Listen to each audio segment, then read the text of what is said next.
भेज दिहली चान के धरती पर भेज दिहली चान के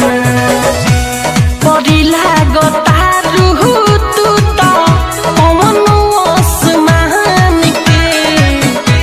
परी लागता रूह तू तो पवन आसमान के धरती पर भेज दिहली चान के धरती पर भेज दिहली चान के।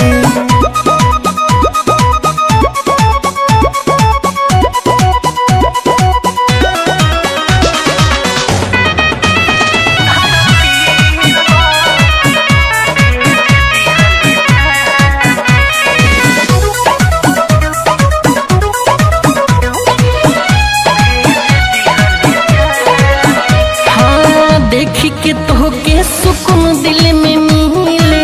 हंसत लागे कमल ताजा खिले देखी के तो के सुकून दिल में मिले हंसत लागे कमल ताजा खिले रहयो खिया के सोझा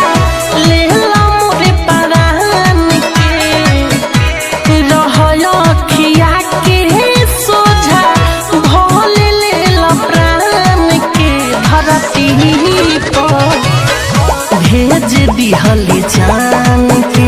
धरती पर भेज दिहली चान के।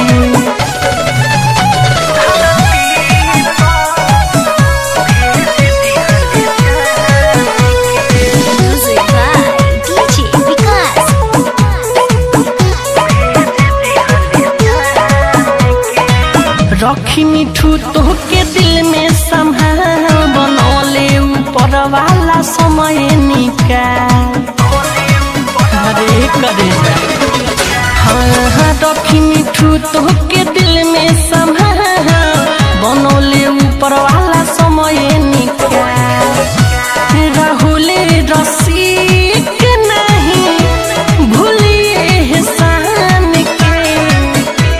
मनीष मुकुंद नहीं भूलिए एहसान के धरती